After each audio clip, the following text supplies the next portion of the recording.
are here for the Creator's Son to complete his Father's creation through you. In this process, both you and the planet will yield to his will for them, even though it may only be completed in the cataclysm foreshadowed in Paul's statement that the world is crucified to me and I to the world. This enigma is becoming more understandable now as our quantum physicists point to the possibility of some kind of parallel universe where time and space are relative. The same truth was revealed in the biblical letter to the Ephesians in 64 AD. For we are God's workmanship, created in Christ Jesus for good works, which God has prepared beforehand that we should walk in them. Your work is not the slavish, unpleasant toil we have made it by our atheism. In the sweat of your face you shall eat bread. It is instead the glorious work that your Maker has given you, to be fruitful and multiply, and fill the earth and subdue it. The way you multiply and are fruitful and fill the earth and subdue it will be different from everyone else, because you are unique. You are here for your Maker's Son to be and do something that he is and does in no other human being that has ever lived. You're different from everybody else. All of us have sensed at times an intuitive urge which we usually attribute to something like conscience or heredity, and most of us have experienced a strength that seems to come from somewhere other than ourselves. So the fact that our Maker's Son is within us does not seem impossible. Moreover, all of us have found that we face two strong urges if we see someone drowning.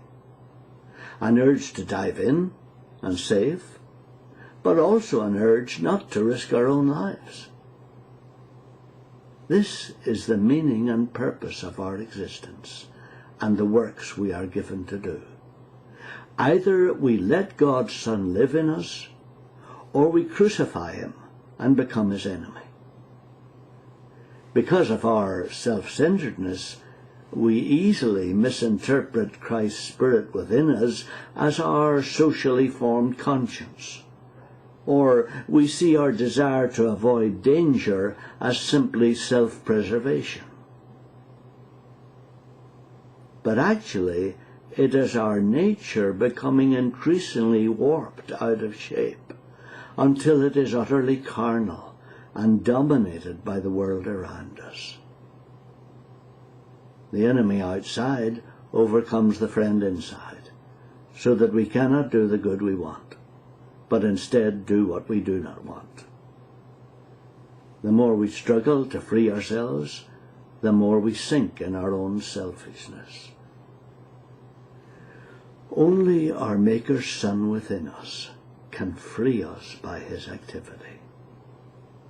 Broadly speaking, the works we face expose our dominant desire to get and offer us the chance to let Christ give. So our choice of career exposes our desire to get and provides a chance to give. If we are practical atheists, we are committed to providing the food, clothes and shelter which we'll need in this life. So money is an important factor in our career plans. But if we are practical theists, we'll be preoccupied with what we can give to the world.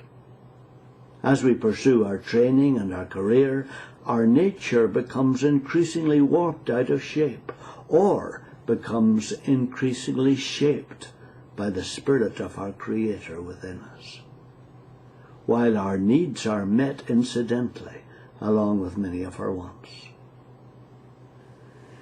The results in our world are evident in times like the 2008 recession. Bankers, who are meant to keep people's money safe and lend it to others at reasonable interest, become preoccupied with getting more and more money, along with investment bankers who are meant to finance businesses so that more jobs and incomes are created. So the development and subduing of the world that Christ in us is here to do doesn't occur. Instead, the world's resources are diminished and stocked away, unused by the few who accumulate them. Thus the acquisitive nature dominates families and nations. So that greed and anxiety and frustration take hold of men's hearts and minds.